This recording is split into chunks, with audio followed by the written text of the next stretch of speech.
உலக நகர்வல் நிகழ்ச்சி இணைந்திருக்கிறீர்கள். உலக நகர்வல் நிகழ்ச்சியில் பிரித்தானியாவிலிருந்து போரியல் ஆய்வாளர் அரசு அவர்கள் இணைகின்றார். வணக்கம் அரசு அவர்களே. வணக்கம் நாஜானி. அனைத்துலக உயிரோட தமிழ் உறவுகளுக்கு அன்பு இருந்த வணக்கம். உங்களுக்கும் வணக்கத்தை தெரிவித்துக் கொண்டு, கடந்த 2 நாட்களாக இஸ்ரேல், அமெரிக்கா, ஈரான் தொடர்பான விடயங்களை பார்த்து வருகின்றோம். நேற்று 28ஆம் தேதி இஸ்ரேலும் அமெரிக்காவும் இணைந்து தாக்குதலை நடத்தியிருந்தார்கள். அந்த தாக்குதல் தொடர்பாக நாங்கள் ஏற்கனவே எங்களுடைய உறவுகளுக்கு கொண்டு வந்திருந்தோம். அந்த இறுதியாக நாங்கள் கொண்டு வந்த நிகழ்ச்சியின் பொழுது நாங்கள் உரையாடி இருந்தோம். அதாவது ஆன்மீக தலைவர், தேசத்தின் தலைவராக அலி ஹொமெனி அவர்கள் அவருடைய இல்லம் தகர்க்கப்பட்ட என்ற விடயத்தை நேற்று எங்களுடைய உறவுகளுக்கு கூறினீர்கள். அப்பொழுது நாங்கள் உரையாடும் பொழுது பேசுவாரா இல்லையா, இறந்தாரா என்று ஓரளவுக்கு ஊகிக்கக்கூடியதாக இருந்தது நிலைமை. அதனால்தான் நீங்களும் அந்த விடயங்களை கூறினீர்கள். இப்பொழுது உறுதிப்படுத்தப்பட்டு விட்டது, அவர் இந்த தாக்குதலில் இறந்து விட்டார் என்று. என்ன நடக்கின்றது என்பதை கூறுவீர்களா இப்பொழுது இருக்கின்ற நிலைமை? உண்மைதான். என்னென்று சொன்னால், அதாவது சனிக்கிழமை அதிகாலை கிட்டத்தட்ட 1:50 மணியளவில் அதிகாலை அமெரிக்காவும் இஸ்ரேலும் இணைந்து கிட்டத்தட்ட 200 விமானங்கள் 2 அலைகளாக தாக்குதலை நடத்தியிருந்தன. தாக்குதலின் பிரதான நோக்கம் ஈரான் தலைமை பீடத்தை அழிப்பதன் ஊடாக அங்கு உங்களுக்கு தெரியும், கடந்த ஜனவரி டிசம்பர் மாதங்களில் இடம்பெற்ற ஒரு உள்ளக கலவரங்களை ஏற்படுத்தி அந்த அரசை கவிழ்த்து புதிய அரசை கொண்டு வருவதுதான் இந்த திட்டமாக இருந்தது. எனவே அதற்கு வசதியாகத்தான் இந்த பேச்சுக்களை அவர்கள் இழுத்துக் கொண்டு போனார்கள். பேச்சுவார்த்தை நடத்துவது என்பது தங்களுக்குரிய இலக்கு தங்களுக்கு தெளிவாக கிடைக்கும் வரையிலும் பேச்சுக்களை நடத்துவது, அதுதான் அவர்களின் பேச்சுவார்த்தை. இதைத்தான் ரஷ்யாவும் சொல்கிறது. ரஷ்யாவுக்கும் இது தெரியும். எங்க நீங்கள் பேச்சுவார்த்தைக்கு அமெரிக்காவுடன் போனாலும் அது மிகவும் ஒரு ஆபத்தானது. போரை விட பேச்சுக்கள், மேற்குலகத்துடனான பேச்சுக்கள் மிக மிக ஆபத்தானது. அது நாங்கள் தமிழீழத்திலும் அதை பார்த்தோம்.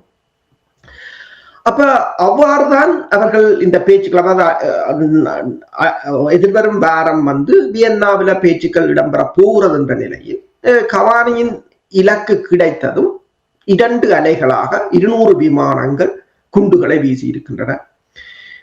கமானி அதாவது ரமலான் மாதத்தில் அவர் மேல் தளத்தில் இருந்த தகவலை வைத்துக் கொண்டுதான் குண்டை வீசினார்கள். இருந்தாலும் அவர் அண்டர் கிரவுண்டுக்குள் இருந்தாலும் கொல்லப்படக்கூடியதாக 30க்கு மேற்பட்ட பங்க பர்ஸ்டர் குண்டுகளையும் வீசி இருக்கிறார்கள். அதில் ஹமேனி மற்றது அவரது மருமகள், பேர குழந்தை என்று ஒரு உறவினர்கள் இறந்திருக்கிறார்கள். அது மட்டுமல்லாது கிட்டத்தட்ட 24 மணி நேரத்தில் இஸ்ரேலும் அமெரிக்காவும், அதாவது எபிக் ஃபோரியஸ் என்ற அந்த நடவடிக்கையின் மூலம் 1200 குண்டுகளை வீசி இருக்கிறார்கள் ஈரான் முழுவதும். அதில் பெருமளவானவற்றில் அதிகாரிகளை குறிவைத்துத்தான் தாக்கியிருக்கிறார்கள். 7 உயர் அதிகாரிகளும் கொல்லப்பட்டிருக்கிறார்கள். இன்க்ளூடிங் அதுல நீங்கள் பார்த்தீர்கள் என்று சொன்னால், ஈரான் பாதுகாப்பு அமைச்சராக இருந்தவர் லெப்டினன்ட் ஜெனரல் மொசாவி. இவர் கடந்த வருடம் இடம்பெற்ற தாக்குதலில் உங்களுக்கு தெரியும், ஈரான் பெருமளவான தளபதிகள் கொல்லப்பட்டிருந்தார்கள். அப்போதும் பாதுகாப்பு அமைச்சர் கொல்லப்பட்டிருந்தார், அவருக்கு பதிலாக நியமிக்கப்பட்டிருந்தார். அதே போல இராணுவத்தின் பிரதம அதிகாரியும் கொல்லப்பட்டிருக்கிறார். 7 படை அதிகாரிகள் கொல்லப்பட்டிருக்கிறார்கள். இந்த தாக்குதல், அதாவது ஹமேனி இறந்ததை உடனடியாக ஈரான் அறிவிக்கவில்லை. ஆனால் அதன் பிற்பாடுதான் ஈரானை அறிவித்திருக்கின்றது. அது மட்டுமல்லாது 40 நாட்களுக்கு துக்க தினத்தையும் ஈரான் அறிவித்திருக்கின்றது. வீதிகளை நீங்கள் பார்த்தீர்கள் என்று சொன்னால், ஈரானுக்கு ஆதரவாகவும் மக்கள் அங்கு எழுந்திருக்கிறார்கள். சில இடங்களில் அவர் இறந்ததை கொண்டாடுவதாகவும் மேற்குலக ஊடகங்கள் காட்டுகின்றன. ஈரானை பொறுத்தவரையில் மிகப்பெரிய நாடு, 130 மில்லியன் மக்கள். அந்த மக்களில் நீங்கள் பார்த்தீர்கள் சொன்னால் பல பிரிவுகள் இருக்கின்றன. இப்ப இதுல இந்த பிரிவுகளை ஊடாக அங்கு ஒரு உறுதியற்ற தன்மையை கொண்டு வருவதற்காக இது நடத்தப்பட்டதா என்றதுதான் பிரச்சனை. ஆனால் இப்ப நீங்கள் பார்த்தீர்கள் என்று சொன்னால், இந்த தலைமை பீடத்தை அழித்து விட்டால் ஈரான் இராணுவ நிலைகளையும் அழித்து விட்டால் பதில் தாக்குதலை நிறுத்திவிடலாம் என்றால், ஆனால் இல்லை, பதில் தாக்குதல்கள் நேர்த்தியாக நடைபெற்றுக் கொண்டிருக்கின்றன. இப்ப இந்த தலைமை பீடத்தை அளிப்பதால் ஈரான் ஒருங்கிணைந்த தாக்குதல் நடவடிக்கையை நிறுத்த முடியவில்லை என்றது ஒரு மிகப்பெரிய ஒரு கேள்விக்குறியாக இருக்கின்றது. அதைத்தான் அமெரிக்காவின் முன்னாள் தலைவர் முன்னாள் அரசு அதிபர் பில் கிளின்டன் பேசும்போது கூறியிருக்கின்றார்.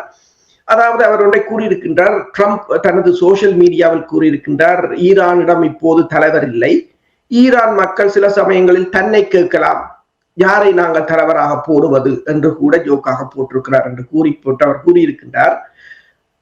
ஒரு நாட்டின் தலைவரை அளிக்கும் போது அடுத்தது என்ன செய்ய வேண்டும் என்ற திட்டம் இல்லாமல் நீங்கள் செய்திருக்கிறீர்கள். நடைபெறுகின்ற தாக்குதல்கள், கோமோஸ் வலைசந்தி, இந்த ஜலசந்தி மூடப்படுவது, அமெரிக்காவின் நட்பு நாடுகள் எல்லாம் தாக்கப்படுவதை பார்க்கும் போது அவர்களின் தாக்குதல் திறனில் எந்த விதமான பாதிப்பும் ஏற்படவில்லை போல் தெரிகிறது. 330 மில்லியன் அமெரிக்க மக்களையும் ட்ரம்ப் தனது ஒரே முடிவின் மூலம் போருக்கு இழுத்து விட்டிருக்கின்றார். தான் பதவியில் இருந்த போது கூட சில தாக்குதல்களை நடத்தி இருக்கிறேன். அந்த தாக்குதல்களை நடத்துவதற்கு முன்னர் தான் முப்படைகளையும் கலந்தாலோசித்து இராணுவ ஆலோசகர்களையும் கலந்தாலோசித்துத்தான் செய்வதுண்டு. இவ்வாறு செய்வதில்லை. ஆனால் இந்த தடவை நாங்கள் ஈராக்கையும் அவர் கூறியிருக்கின்றார், ஈராக்கிலும் நாங்கள் இவ்வாறு தான் செய்தோம், சதாம் ஹுசைனை அவிழ்த்தோம். அதற்கு பிறகு என்ன நடந்தது? பல 10 வருடங்களாக ரத்தாறு ஓடிக்கொண்டிருக்கின்றது. அங்கு செக்ரட்டேரியன் வயலன்ஸ் என்று சொல்கின்ற பிரிவினைவாதிகளுக்கு இடையிலான மோதல்களாக அந்த நாடு உடுக்குலைந்து போயிருக்கின்றது. $1 trillion செலவழித்திருக்கின்றோம். இதைவிட அங்கு நாங்கள் எதையும் பெறவில்லை என்றுதான் அவர் கூறியிருக்கின்றார். இப்போது ஈரானை பொறுத்தவரை ஈரான் நிலைமை மிகவும் வேறுபட்டது. அயத்துல்லா ஹமேனி இறந்த பிற்பாடு கூட இதில் அரசு தலைவர் பெசஸ்கியனும் குறிவைக்கப்பட்டிருந்தார். ஆனால் பெசஸ்கியன் அதில் இருந்து தப்பி இருக்கின்றார்.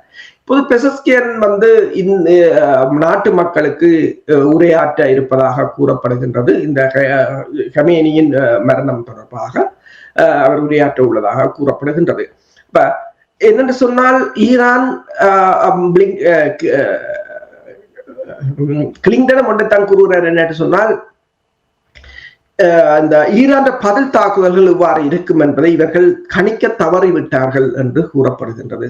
இப்ப நாங்கள் கதைத்துக் கொண்டிருப்பதற்கு 1 மணி நேரத்துக்கு முதலும் கட்டார், டோஹா பகுதிகளில் ஏவுகணைகள் வந்து வீழ்ந்து கொண்டுதான் இருக்கின்றன. தொடர்ச்சியாக இப்ப எல்லாத்தின் இப்ப குவைத் ஆக இருக்கலாம், கட்டாராக இருக்கலாம், துபாயாக இருக்கலாம், அபுதாபியாக இருக்கலாம், எல்லா அனைத்துலக விமானங்களும் தாக்கப்பட்டிருக்கின்றன. ஷாஹித் 136 ஆள் இல்லாத தாக்குதல் விமானம் தான். இந்த தாக்குதல் விமானம் மிகவும் மெதுவாக பறக்கிற விமானம், அது ஏவுகணை அல்ல. ஆனால் அந்த விமானத்தை கூட சுட்டு வீழ்த்த முடியாமல் நிற்கிறார்கள் என்ற கேள்விகள் இப்போது எழுந்திருக்கின்றன. பல ஆடம்பர விடுதிகள் தாக்கப்பட்டிருக்கின்றன. இப்ப பஹ்ரைனில் நீங்கள் பார்த்தீங்கன்னு சொன்னால் 5 நட்சத்திர ஹோட்டல், மிகவும் உயரமான ஹோட்டல் தாக்கப்பட்டிருக்கின்றது. ஏன் என்று பார்த்தால் அமெரிக்கா, அதாவது ஹெமேனியை படுகொலை செய்தால் ஈரான் வந்து தங்கள் தளங்களை தாக்கும் என்பதற்கால் தளங்களில் இருந்த படையினர் எல்லாம் ஓடி சென்று ஆடம்பர விடுதிகளில் ஒளித்திருப்பதாக கூறப்படுகிறது. இப்போ அதை எனவேதான் துபாயில் இருக்கின்ற ஆடம்பர விடுதிகளாக இருக்கலாம், பஹ்ரைனில் இருக்கின்ற ஆடம்பர விடுதிகளாக இருக்கலாம் தாக்கப்பட்டு கொண்டிருக்கின்றன. சவுதி அரேபியாவின் எண்ணெய் வயல்கள் தாக்கப்படலாம் என்று கூறப்படுகின்றது. இவ்வாறு தாக்கப்பட்டால் இந்த பொருளாதாரம் மிகவும் அதாவது உலகம் மிகப்பெரிய ஒரு பாரிய ஒரு சேதத்தை, பொருளாதார சேதமாக இருக்கலாம், ராஜதந்திர சேதமாக இருக்கலாம், சந்திக்கும் என்றுதான் கூறப்படுகிறது. இனி ஈரானுடைய தாக்குதல் தொடர்பாக நேற்றிரவு அவர்கள் தொடர்ந்து தாக்குதல் நடத்தி இருப்பதாகவும் தெலவியில் சேதங்கள் ஏற்பட்டிருப்பதாக கூட கூறப்படுகின்றது. இது தொடர்பாக உண்மைதான், டெலவி பகுதியில் கடுமையான சேதங்கள் ஏற்பட்டிருக்கின்றன. அந்த காணொளிகளை பார்க்கும் போது தெரிகிறது, இவர்கள் பேட்ரியாட் PAC-3 என்ற ஏவுகணைகளை ஏவுகிறார்கள் பெருமளவில். ஆனால் இந்த ஏவுகணையும் ஈரான் ஏவுகணையை தடுத்து நிறுத்தியதாக இல்லை. அது நேரடியாக வந்து வீழ்ந்து வெடித்துக் கொண்டுதான் இருக்கின்றது. டெல் அவிவ் பகுதியில் இராணுவ தலைமையகம், புலனாய்வுத்துறையின் தலைமையகம், மற்றது இராணுவ நிலைகள், மற்றது விமான நிலையங்கள் எல்லாம் தாக்கப்பட்டிருக்கின்றன. பென் குரியர் விமான நிலையத்தில் தடுத்து நின்ற அமெரிக்காவின் KC-135 டேங்கர்ஸ் எல்லாம் உடனடியாகவே அங்கிருந்து தப்பி ஓடுவதை பார்க்கக்கூடியதாக இருக்கின்றது. ஏனென்று சொன்னால் ஜோர்டான் இருந்த அமெரிக்காவின் வான்படை தளங்கள் தாக்கப்பட்டிருந்தன. எனவே இந்த ஈரானின் ஏவுகணைகளை தடுக்க முடியவில்லை என்று சொன்னால் அங்கு விமானங்களை நிறுத்தி வைத்திருப்பது பாதுகாப்பானது அல்ல. அமெரிக்காவின் சப்ளை MSN என்ற சப்ளை கப்பலையும் தாக்கி இருப்பதாக கூறப்படுகின்றது. அது தொடர்பாக புகைப்படங்களும் வந்திருக்கின்றன. ஆனால் அமெரிக்கா அதனை மறுத்து கொண்டிருக்கின்றது.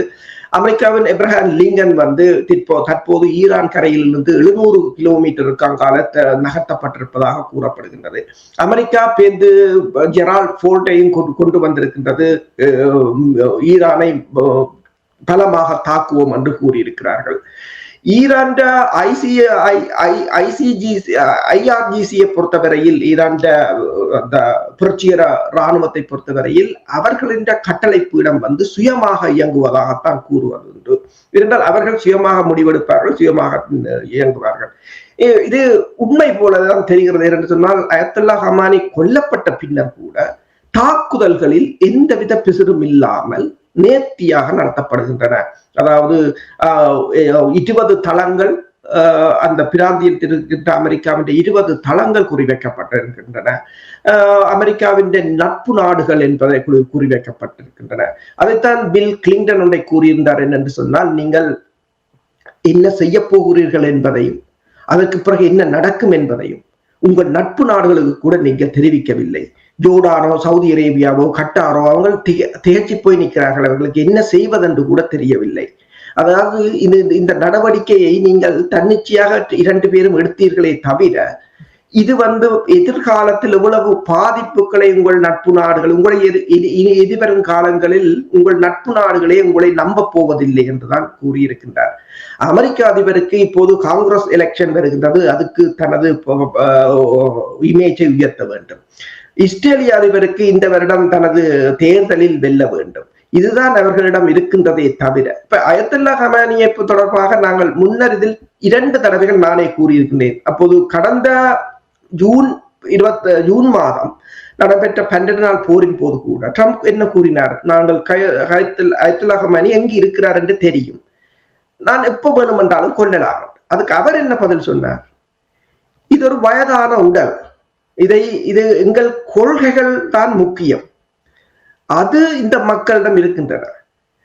இந்த வயதான இந்த உடலை அழிப்பதன் ஊடாக ஈரானை அழிக்கலாம் என்று நீங்கள் நினைக்க வேண்டாம், நாங்கள் எப்பவும் இறப்பதற்கு தயார்தான். அவரை பொறுத்தவரையில் அவர் கிட்டத்தட்ட 36 வருடங்கள் ஆன்மீக தலைவராக இருந்திருக்கின்றார். நான் பழைய புகைப்படங்களை பார்க்கும் போது ஈராக் போரில் கூட அந்த முன்னணி காவலரனில் அவர் நிற்கின்றார். அவர் ஒரு படை தளபதியாக இருந்துதான், படை சிப்பாயாக இருந்து தளபதியாக இருந்துதான் கடைசியாக ஆன்மீக தலைவராக வந்தார். நாங்கள் போன தடவைகள் அழைக்கும் போது கூறினவர்கள் எந்த விதத்திலும் ஒரு பயம் இல்லை, இப்ப மறைந்திருக்க வேண்டும், வெவ்வேறு இடங்களை இருக்க வேண்டும் என்று கூட நினைப்பது கிடையாது. அவ்வாறான உண்மையா ஒரு ஹியாலசனும் தான் கூறலாம். இந்த தடவைகள் அவர்கள் உள்ளுக்குள் இருந்து நடைபெறுகின்ற தாக்குதல்களை முற்றாக நிறுத்தி இருக்கிறார்கள். அது அவர்களுக்கு கிடைத்த ஒரு வெற்றியாக பார்க்கலாம்.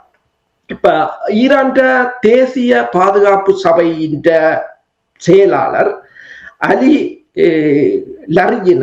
லர்ஜினானி அவர் ஒன்றை கூறியிருக்கின்றார். என்னென்று சொன்னால், போன தடவைகளை ஒப்பிடும் போது அதாவது கடந்த வருடம் இடம்பெற்ற தாக்குதலில் நாங்கள் சந்தித்த இழப்புகளுடன் ஒப்பிடும் போது இந்த தடவை மிகவும் குறைவாகத்தான் நாங்கள் சந்தித்திருக்கின்றோம்.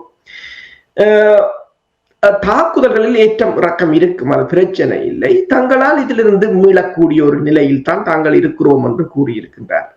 இப்ப 2வது நாளாகவும் ஈரான் தாக்குதலை அந்த பிராந்தியத்தில் நடத்தி கொண்டுதான் இருக்கின்றது.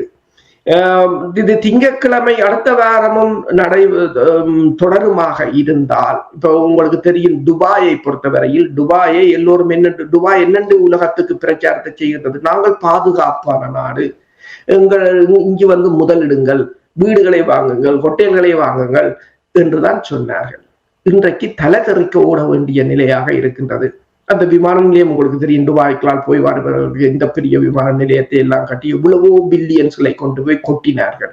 நாளைக்கு ஒவ்வொரு நாளும் ஷாஹித் 136 அங்கு இறங்கும் என்று சொன்னால் யாரும் அங்கு இருக்க போவதில்லை. அதே போலதான் சவுதி அரேபியாவின் எண்ணெய் வயல்களும் எதுவும் பாதுகாப்பற்றதாக இருக்கின்றது. இஸ்ரேல் தனது நாட்டை கூட பாதுகாக்க முடியாத அளவில் தான் அயன்டோம்களை வைத்திருக்கின்றது. ஈரானை நீங்கள் தாக்கலாம், அழிக்கலாம், அது பிரச்சனை இல்லை. அவர்களோட இழப்பதற்கு ஒன்றும் இல்லை என்னும் போது இப்ப விடுதலை புலிகள் மீதான தாக்குதலுக்கு முன்னர் நான் நினைக்கிறேன் அதாவது இந்த பேச்சுவார்த்தை இடம்பெற்ற போது ஒரு கட்டுரை ஒன்று வந்திருந்தது. விடுதலை புலிகளின் தலைமை பீடத்தை அளித்தால் அங்கு இருக்கின்ற ஆயுதங்கள் அந்த தென்னாசிய பிராந்தியம் முழுவதும் பெறவும், அது இந்தியாவில் கூட ஒரு மிகப்பெரிய ஒரு பதற்றத்தை கொண்டு வரும் என்றெல்லாம் எழுதப்பட்டிருந்தது. ஆனால் அவ்வாறு நடக்கவில்லை. ஆனால் இங்கு நிலைமை மறுபலமாக இருக்கின்றது. இங்கு நீங்கள் பார்த்தீர்கள் என்று சொன்னால் தலைமை பீடம் அளிக்கப்பட்ட பிற்பாடும் அந்த தொடர் அதற்கு அடுத்த நிலையில் இருப்பவர்கள் நேர்த்தியாக தாக்குதல்களை நடத்தி கொண்டு இருக்கிறார்கள். இதை இப்ப பில் கிளின்டனும் ஒன்றை சொல்கிறார் என்ன, இதை ட்ரம்போ அல்லது நெத்தனியாவோ எதிர்பார்க்கவில்லை. உங்களுக்கு தெரியும், 2 மாதங்களுக்கு முன்னதாக புரட்சியை ஏற்படுத்தினார்கள். டொனால்ட் ட்ரம்ப் அவர்கள் அப்பொழுது கூறினார், உதவி வந்து கொண்டிருக்கின்றது, தொடர்ந்து போராடுங்கள் என்று அவர் கூறினார். இனி இப்ப நீங்கள் கூறினீர்கள், நடந்த தாக்குதல் தொடர்பாக நீங்கள் கூறும் பொழுது அடுத்த கட்டம் என்ன என்று தெரியாமல் இந்த தாக்குதலை தொடங்கி இருக்கிறார்கள் என்று நீங்கள் கூறினீர்கள். இனி நீங்கள் கூறினீர்கள், அவர்களோடு செயல்படுகின்ற அல்லது தளம் வழங்கிய நாடுகளுக்கு கூட திட்டம் என்ன என்று கூட அவர்கள் சொல்லவில்லை என்று நீங்கள் கூறும் பொழுது அடுத்த கட்டம் என்ன? உண்மைதான். இப்ப இதுல 2 திட்டம் இருக்கின்றது. 2 விதமாக நாங்கள் பார்க்கலாம் அடுத்த கட்டம் என்ன என்று சொல்லி. ஒன்று, அமெரிக்கா இஸ்ரேல் அடுத்த கட்டம் என்ன, அல்லது அவர்களுடைய கூட்டு நாடுகள் நட்பு நாடுகள் அடுத்த கட்டம் என்ன. இரண்டாவதாக ஈரான் அடுத்த கட்டம் என்ன. ஈரான் அடுத்த கட்டத்தின் அடிப்படையில் அவர்கள் ஆர்டிகிள் 11 என்று சொல்கின்றது, ஷரத்து 11 அடிப்படையில் ஈரான் ஒரு டெம்பரரி கவுன்சிலை அமைப்பார்கள். அதில் தலைவராக தற்போதைய அரசு தலைவர் பெசஸ்கியான் இருப்பார். அது மட்டுமல்லாது சுப்ரீம் கோர்ட்டின் உயர் நீதிபதியும் இருப்பார். கிளரிக் கார்டியன் கவுன்சில் என்று சொல்கின்ற அந்த அமைப்பின் மத அமைப்பின் தலைவர் ஒருவரும் இருப்பார். அவர்கள் தான் இந்த நாட்டை அடுத்த சுப்ரீம் லீடரை தெரிவு செய்து நாட்டை ஒப்படைக்கும் வரையிலும் அவர்கள் தான் தற்போதைய நாட்டை வழிநடத்தப் போகிறார்கள், முடிவுகளை எடுக்க போகிறார்கள், தாக்குதல்களையும் ஒருங்கிணைக்க போகிறார்கள். அவர்கள் தான் அதாவது அந்த கவுன்சில் அமைப்பதற்கு முன்னரே இந்த பதில் தாக்குதல்கள் எல்லாம் நேர்த்தியாகத்தான் நடைபெற்றுக் கொண்டிருக்கின்றது. அது எவ்வாறு என்று பார்க்கும்போது இந்த ஈரான் IGRC அதாவது புரட்சிகர படையினர் அவர்களின் நடவடிக்கைகள் எப்போதும் சுயாதீனமாக இருக்கும் என்றுதான் கூறப்படுகின்றது. எனவேதான் அமெரிக்கா அவர்களின் தளபதிகளையும் பெருமளவில் கொல்வதற்கு முடிவெடுத்தார்கள். கடந்த வருடம் இடம்பெற்ற போரின் போது கூட ஹெர்முஸ் வலை ஜலசந்தியை மூடுவதற்கு ஈரான் நாடாளுமன்றம் ஒப்புதலை அளித்த போதும் அதை மூடக்கூடாது என்று முடிவெடுத்தவர் அயத்துல்லா ஹமானி தான் முடிவெடுத்தவர். அதை மூடக்கூடாது என்று. அணு ஆயுதத்தை நாங்கள் ஒருபோதும் தயாரிக்க கூடாது என்பதில் திடமாக நின்றவரும் அவர்தான். அணு ஆயுதத்தை தயாரிக்க கூடாது.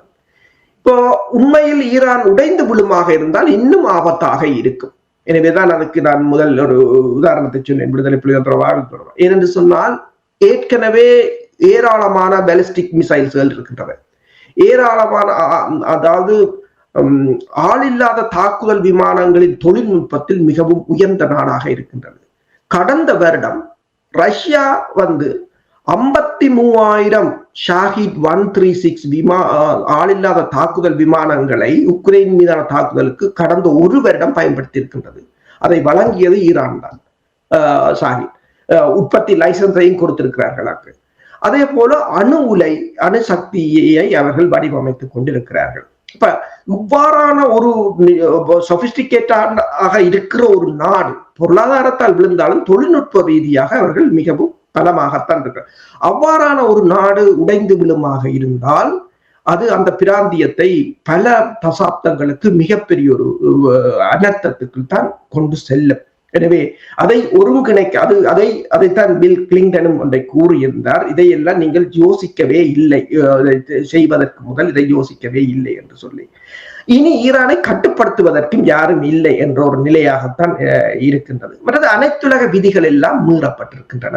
அதை இனி ஈரானும் இப்போது மீறி இருக்கின்றது. ஏனென்று சொன்னால் அதை தெளிவாக பார்க்கக்கூடிய இருக்கின்றது அனைத்துலக விமான நிலையங்கள் மீதான தாக்குதல்கள். அதை ஒவ்வொரு சாகித் வந்து விழுந்தாலும் அது எத்தனையோ பில்லியன் இழப்புகளை ஏற்படுத்தும், எல்லா விமானங்களும் ரத்து செய்யப்படும் என்று சொல்லி ஒரு மிகப்பெரிய அனர்த்தமாகத்தான் இருக்கின்றன. அது மட்டுமல்லாது எரிபொருள் விநியோகத்தை நீங்க பார்த்தீங்கன்னு சொன்னால் ஹர்மூஸ் வலை சந்தி கிட்டத்தட்ட ஜப்பான் 80% எரிபொருட்கள் அதனால் தான் போகின்றது. சவுத் கொரியாவுக்கு 60-70% அதனால் தான் போகின்றது. இந்தியாவின் 40% எண்ணெயும் 60% எரிபொருள் வாயுக்களும் அதன் மூலமாகத்தான் போகின்றது. சீனா 5.4 மில்லியன் பேரல்களை ஒரு நாளைக்கு அதற்குள்ளால் கொண்டு செல்கின்றது அந்த ஜலசந்தி ஊடாக. சவுதி அரேபியாவாக இருக்கலாம், ஏனைய அரபு நாடுகள் என்ற பொருளாதார நாடியும் அதுதான். அது மட்டுமல்லாத அதை மூடுவது மட்டுமல்லாத ஈரான் சவுதி அரேபியாவின் எண்ணெய் வயல்களை எரிக்கலாம் என்ற ஏவுகணைகள் மூலம் அடித்து நொறுக்கலாம் என்ற ஒரு கதைகளும் என்ற செய்திகளும் வெளிவந்த வண்ணம் தான் இருக்கின்றன. அப்ப இது ஈரான் பக்கம். ஈரான் அடுத்த இவ்வளவும் அடுத்ததாக மேற்குலக நாடுகள் என்ன செய்ய போகின்றன? சரி, அயத்துல்லா ஹமானி இறந்து விட்டார், அடுத்தது என்ன என்ற ஒரு நிலை இருக்கின்றது. இஸ்ரேல் எவ்வாறு தன்னை பாதுகாக்க போகின்றது என்ற ஒரு கேள்வி இருக்கின்றது. அமெரிக்கா இதில் என்ன லாபத்தை, இதில் சிலர் கூறுகிறார்கள், அல் ஜசீரா என்ற ஊடகம் கூறுகிறது இது இஸ்ரேலுக்கு லாபமாக இருக்கலாம், அமெரிக்காவுக்கு எந்த லாபமும் இல்லை என்று. அதைத்தான் பில் கிளின்டன் கூறியிருக்கின்றார் என்றால் 330 மில்லியன் மக்களையும் நீங்க ஒரு டன் முடிவெடுத்து கொண்டு போய் ஒரு போருக்குள் இழுத்து விட்டிருக்கிறீர்கள். எல்லோரும் ஓடி போய் உங்களோட தளங்களை விட்டுட்டு ஓடி போய் 5 நட்சத்திர விடுதியில் ஒளிந்திருக்கிறீர்கள். ஆனால் அதையும் தாக்கி கொண்டிருக்கிறார்கள். அது அந்தந்த உங்களை நம்பி நின்ற உங்களுக்கு நட்பு நாடாக இருந்த அரபு நாடுகள் அத்தனையையும் ஒரு மிகப்பெரிய அனர்த்தத்துக்கு தள்ளி இருக்கிறீர்கள். இனி காப்பாற்ற வேண்டியது உங்கள் பொறுப்பு என்ற தொனியில் தான் பேசி இருக்கின்றார். இப்போது ட்ரம்ப் என்ன கூறுகிறார்? 2 விமானம் தாங்கி கப்பலையும் கொண்டு வந்து விட்டுக்கொண்டு இன்னும் பலமாக ஈரானை தாக்குவோம் என்று. ஏற்கனவே பலமாகத்தான் தாக்கி இருக்கிறீர்கள். 24 மணி நேரத்தில் 1200 குண்டுகள் வீசப்பட்டன, 900 இலக்குகள் அளிக்கப்பட்டிருக்கின்றன. அந்த சிறுவர்கள் பாடசாலைகளில் 148 குழந்தைகள் இறந்ததாக இப்போது சொல்லப்படுகின்றது. இப்ப ஈரானிடம் ஒரு மேற்குலக ஆய்வாளர் கூறுகிறார், ஈரானிடம் இழப்பதற்கு ஒன்றும் இல்லை, ஆனால் உங்களிடம் நிறைய இருக்கின்றது, உங்களுடைய நட்பு நாடுகளிடம் நிறைய இருக்கின்றது. துபாய் நாளைக்கு சொல்ல முடியாது நாங்கள் பாதுகாப்பானது, என்ன எங்களிடம் வந்து முதலீடு செய்யுங்கள் என்று சொல்லி. அதாவது திட்டமிட்ட ரீதியில், அதாவது இதை எவ்வாறு எதிர்கொள்ள வேண்டும் என்று, அதாவது ஆன்மீக தலைவர் இறந்தாலும் இதை எவ்வாறு எதிர்கொள்ள வேண்டும் என்பதை ஈரான் ஏற்கனவே வகுத்து விட்டது போலதான் தெரிகிறது.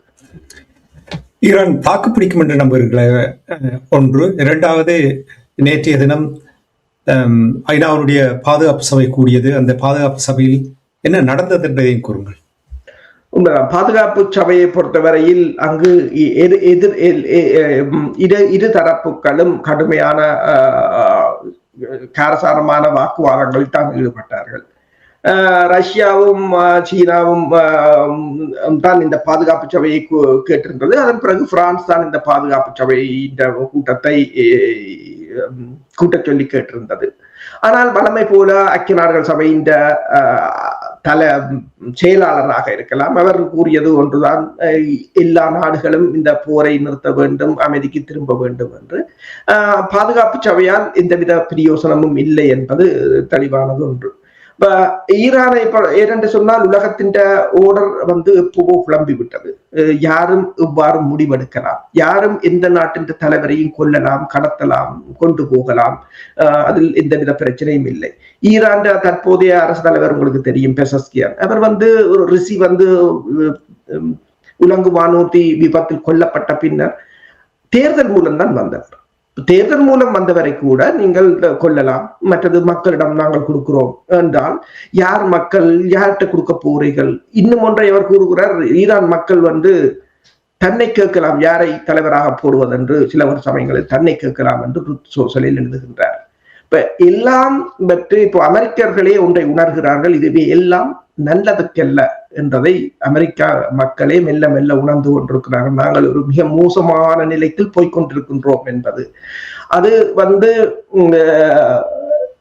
நீங்கள் பார்க்கும்போது இப்போ மத்திய கிழக்கில் இடம்பெறுகின்ற சம்பவங்களிலிருந்து தெரிய வருகின்றது. ஈரான் தொடர்ந்து தாக்கு பிடிக்குமா என்று சொன்னால், ஈரானிடம் இருக்கின்ற, நான் இப்போ முதல்ல கூறினேன், கிட்டத்தட்ட 53,000 ஷாஹித் 136 விமானங்களை ரஷ்யா பாவித்ததை 53,000 கடந்த ஆண்டு ஈரானுடையதான். ஈரான் இதுவரை நடத்திய தாக்குதல்களில் தனது பழைய ஏவுகணைகளைத்தான் முதலில் பயன்படுத்தியதாகவும், ஏனென்று சொன்னால் இவர்களின் இன்டர்செப்டர்களை முதலில் இல்லாமல் செய்ய வேண்டும் என்பது கூறப்படுகின்றது. இந்த தாக்குதல்களின் பின்னர் 200 விமானங்கள் 2 அலைகளாக தாக்கினாலும் அவர்களால் ஈரான் முற்று முழுதாக ஈரான் தாக்குதல் திறனை முறியடிக்க முடியவில்லை. அப்ப தொடர் ஈரான் கடற்படை கப்பல்கள் மீதும் இதுவரை கை வைக்கவில்லை. ஏனென்றால் ஈரான் கடற்படை கப்பல்கள் மீது கை வைத்தால் அமெரிக்காவின் கடற்படை கப்பல்கள் மீது கை வைப்பார்கள் என்றால் நான் ஜென்டில்மேன் அக்ரிமெண்டோ தெரியவில்லை. இருதரப்பும் அதில் கை வைக்கவில்லை. ஜலசந்தியை மூடுமாக இருந்தால் அதை திறப்பதற்கு தனது 2 விமானம் தாங்கி கப்பல்களை பயன்படுத்துவோம் என்று ட்ரம்ப் கூறினாலும் அது எவ்வளவு தூரம் சாத்தியமாகும் என்றதும் கேள்விக்குறியாகத்தான் இருக்கின்றது. இப்ப ஈரான் இந்த டெம்பரரி கவுன்சிலை அமைத்து அதன் ஊடாக தன்னை பலப்படுத்திக் கொள்ளுமாக இருந்தால், இப்போ அலி லர்ஜானி கூறியது போல கடந்த வருடத்துடன் ஒப்பிடும் போது எங்களுடைய இழப்புகள் பெரிசாக இல்லை. அதைத்தான் வெளிவார அமைச்சரும் கூறியிருந்தார். எங்களுக்கு ரஷ்யாவின் ஆதரவோ சீனாவின் ஆதரவோ இப்போதைக்கு தேவையில்லை, தேவை என்றால் நாங்கள் கேட்போம் என்று. சீனாவின் கப்பல் இப்போது பெர்சியன் வளைகுடா பகுதிக்கு சென்றிருக்கின்றது. என்று சொன்னால் தற்போது இந்த ஹார்முஸ் வலசந்தி மூடப்பட்ட பின்னர் அந்த பாதுகாப்பு நிலைமைகளுக்காக இப்ப ரஷ்யாவும் சீனாவும் எந்த விலை கொடுத்தாவது ஈரானுடன் நிற்போம் என்று கூறியிருக்கின்ற நிலையில் ஈரானுக்கு அவ்வாறு உதவிகள் கிடைக்குமாக இருந்தால் ஈரானால் தாக்குப்பிடிக்க முடியும். நாங்கள் பேசிக்கொண்டிருக்கின்ற நேரத்தில் இஸ்ரேல் கூறுகிறது தொடர் வான் தாக்குதல், இராணுவ தாக்குதல் நடந்திருக்கிறது, அது தெஹ்ரானுக்கான வழியை வகுத்து தரப்போகின்றது என்று கூறுகிறார்கள். அப்படி என்று சொன்னால் இந்த தொடர் தாக்குதல் நடந்தால், இஸ்ரேலும் அமெரிக்காவும் தொடர் தாக்குதலை நடத்தினால் தர வழியில் இறங்கி தொடர்ந்தும் இந்த ஈரான் மீது தாக்குதல் நடத்தி ஒரு முடிவுக்கு கொண்டு வருவதற்கான நிலைமையை ஏற்படுத்தக்கூடிய வாய்ப்புகள் இருக்கிறதா? உண்மைதான். என்று சொன்னால் தரை தாக்குதல் இல்லாமல் ஒரு நாட்டில் ஆட்சி மாற்றத்தை ஏற்படுத்த முடியாது. அதே போலதான் இப்ப நீங்கள் வெனிசுலாவில பார்த்தாலும் கூட அரசு தலைவரை கடத்தினாலும் அவர் இந்த பிரதித்த அரசு தலைவர் தான் அங்கு ஆட்சியில் இருக்கின்றார். நோபல் பரிசை கொடுத்தாலும் கூட அவரால் கூட அங்கு போக முடியவில்லை. அதே போலதான் ஈராக்ல நீங்கள் பார்க்கலாம், தரை தாக்குதலை தான் மேற்கொண்டார்கள். ஆனால் ஈரானில் அவ்வாறான தாக்குதலுக்கான சந்தர்ப்பங்கள் குறைவு என்று சொன்னால் கிட்டத்தட்ட உக்ரைனை விட 3 மடங்கு பெரிய நாடு. மற்றது அதற்கு இறங்குவதற்கான போதிய படைபலமும் இவர்களிடம் இல்லை. மற்றது அதற்கு கொண்டு போய் படையை முடக்கினார்கள் என்று சொன்னால் உக்ரைன் களமுனை ரஷ்யாவுக்கு ஒரு லொட்டரி டிக்கெட் மாதிரி தான் இருக்கும், அதில் மாற்று கருத்து இல்லை. இதை அதற்கு முடங்கினால் மேற்குலகத்தின் படைபலமும் அந்த கதிதான். ரஷ்யா தனக்கு இவர்கள் உக்ரைனை வைத்துக் கொண்டு என்னென்ன செய்தார்களோ அதனை ஈரான் மூலம் இவர்களுக்கு திருப்பி கொடுப்பதற்கு ரஷ்யாவும் தயாராக இருக்கின்றது.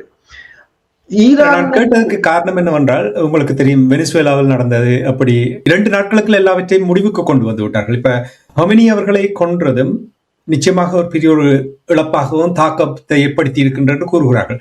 தொடர்ந்து இவர்கள் தாக்குதலை மேற்படுத்தி பலவீனப்படுத்தினால் எவ்வாறு வெனிசுவேலாவில் குறுகிய நாட்களில் நடத்த வேண்டிய திட்டத்தை சரியாக செயல்படுத்தி முடித்தார்களோ அதே போல் இங்கே செய்வதற்கான வாய்ப்புகள் இருக்கிறது தானே? உண்மைதான். வெனிசுலாவின் நிலைமை வேறு. வெனிசுலாவின் இத்தனைக்கும் அங்கு அவர்கள் தங்களுக்கு சார்பாக அந்த ஆட்சியை மாற்றினார்களே தவிர ஆட்சியை மாற்றவில்லை. அதே கட்சி தான் ஆட்சியில் இருக்கின்றது. அவர்கள் அமெரிக்காவுக்கான ஒரு நட்பு கருத்தை நீட்டியிருக்கிறார்கள். தற்போதைய இந்த ஈரான் போரின் போது கூட அவர்கள் அமெரிக்காவுக்கு எதிரான கண்டனத்தை தான் தெரிவித்திருக்கிறார்கள். அமெரிக்கா அவர்களிடமிருந்து எண்ணெய் வாங்குவதற்கு வழிகளை திறந்திருக்கிறதே தவிர அந்த ஆட்சியை அவர்களால், அந்த கட்சியின் ஆட்சியை அவர்களால் மாற்ற முடியவில்லை. ஆனால் இப்ப இங்கே மொசாட் இருக்கின்ற, நீங்கள் கடந்த நிகழ்ச்சியில் உரையாடும் பொழுது சொன்னீர்கள் 40,000 மொசாட் உளவாளிகளை கைது செய்து கொண்டார்கள் என்று சொல்லும் பொழுது இஸ்ரேல் இங்கே அவர்களும் இந்த போரில் துல்லியமாக செயல்பட்டுக் கொண்டிருப்பது இந்த நிலைமையை சீர் செய்து கொடுக்க மாட்டாது என்று நீங்கள் அப்படி நம்பவில்லையா? உண்மைதான். எனவேதான் இந்த 24 மணி நேரம் ஆகியும் இன்னும் ஈரான் தனது இணையதள இன்டர்நெட்டை சீர் செய்யவில்லை. இன்டர்நெட்டை அந்த டவுனாகத்தான் வைத்திருக்கின்றது. என்னென்று சொன்னால் மொசாட் ஊடுருவர்கள் மிகப்பெரிய நாடு, 130 மில்லியன் மக்கள், அதற்கு ஊடுருவது மிகவும் இலகு. இப்ப அயத்துல்லா ஹமானி இறந்த பிற்பாடு பெருமளவான மக்கள் ஈரான் அரசுக்கு ஆதரவாக இருந்தாலும் ஆங்காங்கே பல இடங்களில் அதை கொண்டாடக்கூடியவர்களும் இருக்கிறார்கள். ஏனென்று சொன்னால் இந்த ஈரானை ஒருங்கிணைப்பதற்கு பல படுகொலைகளை அவர்களும் செய்திருந்தார்கள். பல இனங்களை ஒன்றாக வைத்திருப்பதற்கு எதிர்ப்பாளர்களை படுகொலை செய்திருந்தார்கள். ஒரே தடவையில் 5000 பேரை கூட கொண்டிருந்தார்கள். ஆனால் அதை நாங்கள் நியாயப்படுத்தவும் முடியாது. ஆனால் அதே நேரம் ஈரான் தான் கொள்கிறது என்று அமெரிக்காவும் இஸ்ரேலும் ஆஸ்திரேலியாவும் சொல்வதை கூட ஏற்றுக்கொள்ள முடியாது. என்றால் 70,000 பேரை காசாவில் கொண்டவர்கள் நீங்கள் தான். அப்ப இதுதான் அரசியல் என்று கூறுவது. அப்ப நீங்கள் கூறியது போலதான் உண்மைதான். இப்ப இந்த மொசாட்டின் ஊடுருவல்கள் அவர்களுக்கு இப்ப நீங்க கூறிய போல தெஹ்ரானுக்கான வழியை திறந்திருக்கின்றால் இவர்கள் அதைத்தான் செய்ய போகிறார்கள். ஏதோ ஒரு வழியில் தொடர்ந்து குண்டுகளை வீசி பொருளாதாரத்தை அழித்து அங்கு ஒரு உள்ளக கலவரத்தை ஏற்படுத்துவதன் ஊடாக அரசை கவுக்க போகிறார்கள். இதில் ஈரான் தப்பி பிழைப்பது எவ்வாறு என்பதுதான் பார்க்க வேண்டும். அதற்காகத்தான் நான் கேட்டேன் என்றால் அவர்கள் உதவி வருகின்றது என்று சொன்னார்கள் இல்லையா? 2 மாதங்களுக்கு முன்னால் நடந்த புரட்சியின் பொழுது உதவி வருகின்றது, ஆனால் அங்கு உதவி ஒன்றும் போகவில்லை. இப்பொழுதும் நீங்கள் கூறினீர்கள் அரபு நாடுகளுக்கு கூட என்ன செய்ய போகிறார்கள் என்று கூறவில்லை என்ற பொழுது இஸ்ரேல் அந்த வழியில் தாக்குதல் நடத்தி கொண்டிருக்கின்றால் அதுதான் அவர்களுடைய திட்டமாக இருப்பது போல் நீங்கள் சொல்வதை வைத்து ஊகித்தேன், அவ்வளவுதான். சரி, நிறைவாக இதனுடைய இந்த எண்ட் கோல் என்ன என்று சொல்ல முடியுமா? இறுதி இலக்கு மேற்குலகத்தின் இறுதி இலக்கு ஈரானை தனது வசம் கொண்டு வருவதன் ஊடாக நான் இப்போது கூறியது போல புள்ளி விவரங்கள் இவ்வளவு எரிபொருள் விநியோகத்தையும் ஹூமுஸ் ஜலசந்தியையும் கொண்டு வந்தால் அது சீனாவின் பொருளாதாரத்தை கடுமையாக பாதிக்கும். ஈவன் இந்தியாவின்றையும் கூட. ஏற்கனவே இந்தியா அமெரிக்காவிடமும் இஸ்ரேலிடமும் சரணடைந்த நிலையில் இருக்கின்றது. இந்த எரிபொருள் விநியோகம் நிறுத்தப்படுமாக இருந்தால் இந்தியா முற்று முழுதாக போர் இல்லாமல் அமெரிக்காவிடம் சென்றுவிடும். ஏனென்று சொன்னால் இப்போது இந்திய தகவல்களின் அடிப்படையில் இந்த ஜலசந்தி மூடப்பட்ட பிற்பாடு இந்தியாவிடம் இருக்கின்ற எரிபொருட்கள் 57 நாட்களுக்குத்தான் இந்தியாவுக்கு காணும் என்று சொல்லப்படுகிறது. இப்ப இந்தியாவுக்கு 57 நாட்களுக்கு தான் காணும் என்றால் இனி இந்தியாவிலிருந்து ஐரோப்பாவுக்கு வர்ற எண்ணெய்களும் நிறுத்தப்பட்டுவிடும் என்றுதான் கூறப்படுகின்றது. இப்ப இறுதி இலக்கு இவர்கள், அதாவது ஈரான் தான் அவர்களுடைய இறுதி இலக்கு. ஈரான் விழுமாக இருந்தால் அரபு நாடுகள் முழுவதையும் அவர்கள் தங்கள் வசம் எடுத்து விடலாம். ஆனால் ஈரான் இந்த வீழ்ச்சி ரஷ்யாவுக்கும் சீனாவுக்கும் மிகவும் பாதகமாகத்தான் இருக்கு. இப்ப ஈரான் பல பல்முனைவாக்கப்பட்ட உலக ஒழுங்கு இந்த 3 மிகப்பெரிய வல்லரசுகளின் தலைவிதியை தீர்மானிக்க போகின்ற களமாக தான் ஈரான் இருக்கும் என்றால் இந்த போர் அவ்வளவு இலகுவாக நின்றுவிட போவதில்லை. நன்றி அரசுகளே. தற்பொழுதுள்ள நிலைமைகளை, அமெரிக்கா இஸ்ரேல் ஈரான் மீது நடத்திய தாக்குதல், ஹோமனி அவர்களுடைய மறைவு தொடர்பாக அந்த தகவல்களை தந்ததற்காக நன்றி. வருகின்ற செய்திகளை பார்க்கும் பொழுது தொடர்ச்சியாக தொடர் தாக்குதல் நடந்து கொண்டிருக்கின்றது. இந்த மூவிங் பார்ட்ஸ், நிறைய விடயங்கள் தொடர்ந்து கொண்டிருக்கின்றது. நாங்கள் மேலதிக தகவலோடு இன்னும் சில நேரங்களில் நாங்கள் எங்களுடைய உறவுகளுக்கு இந்த விடயங்களை எடுத்துக் கூறுவதற்கு மீண்டும் இணைந்து கொள்வோம் என்று கூறிக்கொண்டு நிகழ்ச்சியில் கலந்து சிறப்பித்தமைக்காக அன்பர்கள் சார்பாக நன்றியை கூறிக்கொண்டு மீண்டும் அடுத்த நிகழ்ச்சியில் இணைந்திருப்போம். நன்றி, வணக்கம் அரசவர்களே. நன்றி, வணக்கம். எமது பார்வையாளர்களுக்கு வணக்கம். மக்களின் குரலாய் ஓங்கி ஒலிக்கும் இலக்கு மின்னிதழ் மற்றும் உயிரோடை தமிழ் வானொலி ஆகிய இவ்விரு ஊடகங்களும் உங்களைப் போன்ற எமது நேயர்கள் நண்பர்களின் ஆதரவிலேயே இயங்கி வருகின்றன. மிக குறைந்த வளங்களுடன் பல இடர்கள் மற்றும் தடைகளை தாண்டி பயணிக்கும் எமது ஊடகங்களின் பணிகள் மேலும் வளர உங்களால் முடிந்த நிதியுதவியை வழங்கி இன்னும் காத்திரமான செயற்பாடுகளை முன்னெடுக்க உதவுமாறு மிகவும் பணிவன்புடன் வேண்டி நிற்கின்றோம். உங்கள் பங்களிப்பு உங்களின் உரிமை குரலாய் ஓங்கி ஒலிக்கும். நன்றி.